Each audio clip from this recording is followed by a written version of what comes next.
Bapak, Ibu, saudara-saudari, adik-adik, anak-anakku sekalian yang terkasih. Kita bayangkan heboh dan gemparnya kota Yerusalem saat Yesus disambut dan diarak sebagai raja.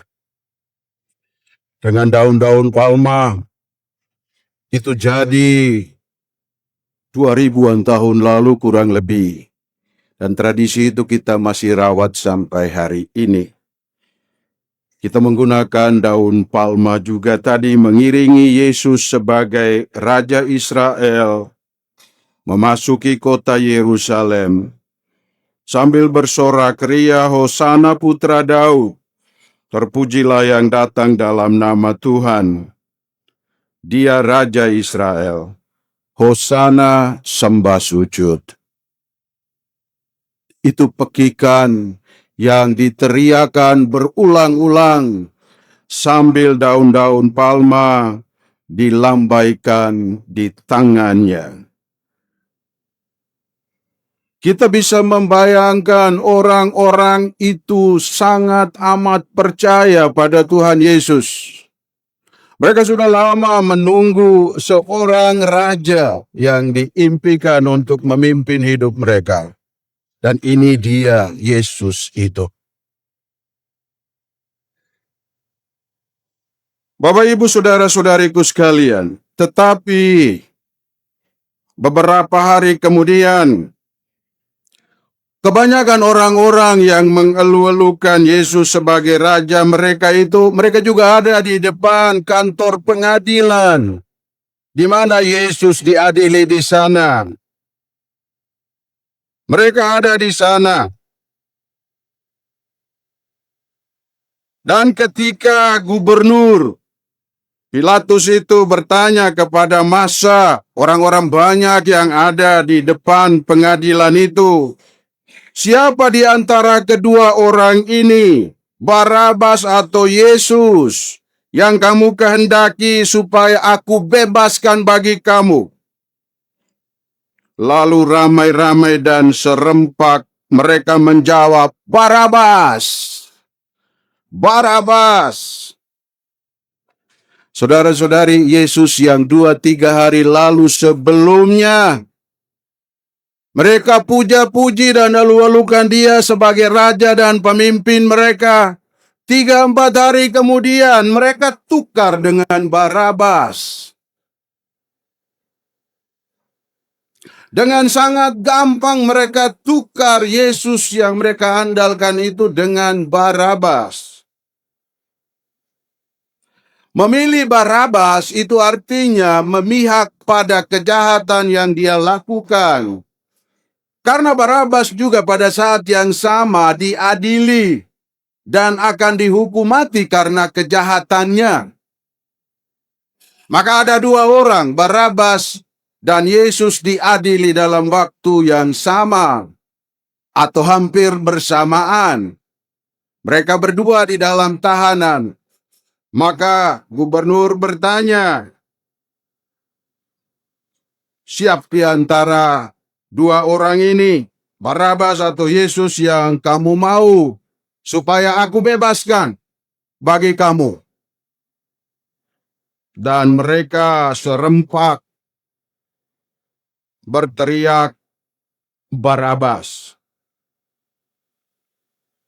Kita bisa bayangkan apakah iman yang kita kira sangat kuat ketika Yesus masuk kota Yerusalem, mereka dengan sorak ria memuja-muji dia sebagai raja. Kita bayangkan iman dan keyakinan mereka pada pribadi Yesus itu pasti sangat kokoh dan kuat. Ternyata berhubungan dengan Yesus yang mereka andalkan itu 3 hari kemudian, kok mereka bisa tukarkan dengan gampang. Mereka ganti dengan Barabas. Di dalam kisah sengsara yang tadi kita dengar, salah seorang rasul yang setiap hari makan semeja dengan Yesus, Yudas Iskariot, dia juga menukar Yesus sang guru. Bukan dengan Barabas, dengan cuan. 30 keping perak. Uang telah menyilaukan iman dan mata hati Yudas Iskariot. Sangat disayangkan Bapak Ibu Saudara-saudari, penghinaan dan kesengsaraan yang diderita oleh Yesus, malahan sampai mati demi keselamatan umat manusia, dengan sangat mudah diremehkan oleh manusia. Manusia yang pasti imannya kepada Yesus setengah-setengah. Iman yang dangkal, yang tidak berakar dalam, yang menyebabkan Yesus itu di sepanjang jalan, bukan mereka jaga dan mereka rawat, tetapi mereka bisa gadai dan tukarkan dengan apapun yang mereka mau.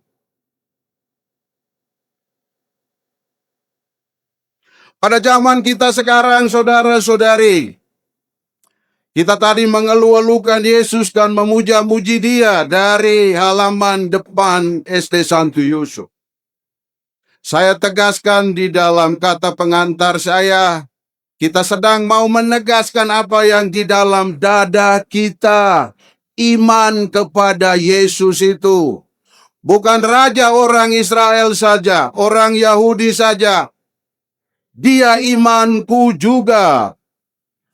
Dia iman anggota keluargaku juga. Maka dia raja yang memimpin hidup saya, hidup keluarga saya. Dia selamat jiwa raga saya dan penyelamat jiwa raga keluarga saya juga. Itu yang saya harapkan harus digemahkan di dalam dada saat kita mengarak Dia.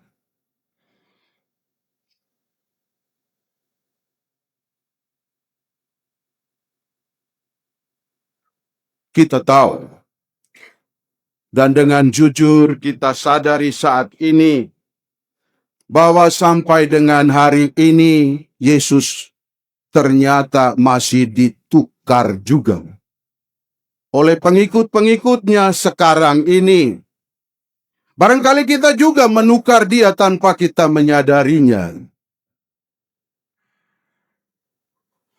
Sejumlah pengikut Yesus Kristus yang notabene sebagai aktor atau aktris di tanah air ini, dengan sadar menukar Yesus mereka. Mereka buat apa? Mereka pindah agama dengan iming-iming kemudahan dan kelancaran karyanya, usahanya di tanah air tercinta ini. Supaya lancar, supaya cuan lancar masuk. Tukar agama. Ganti Yesus itu. Mereka akhirnya pindah agama. Artinya ujung-ujungnya seperti 2000-an tahun lalu. Semangat yang ada di dalam dada Yudas itu cuan. 30 keping perak.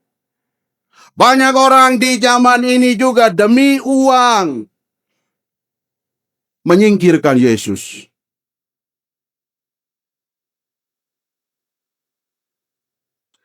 Malahan dengan mata kepala kita sendiri, kalau kita lebih jujur lagi, kita tidak mau menutupi apa-apa di rumah Tuhan ini. Di paroki kita Cicadas ini, banyak pengikut Kristus, khususnya orang muda, telah menukar Yesusnya juga. Mereka ganti agamanya saat kawin-mawin. Mengikuti agama suaminya atau agama istrinya yang bukan Katolik. Tidak boleh tutup mata dan seolah-olah peristiwa ini tidak ada. Banyak.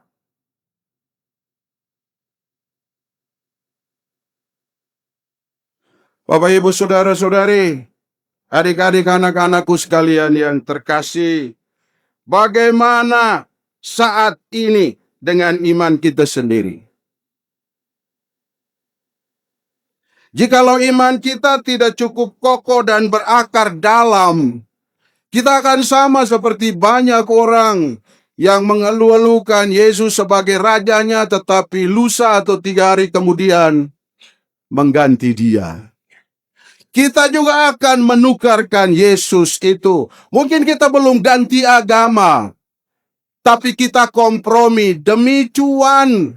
Kita memilih yang ada uangnya. Ajakan gereja untuk berbakti dan melayani tanpa uang, kita sibuk sekali. Kita cari kerjaan yang ada duitnya.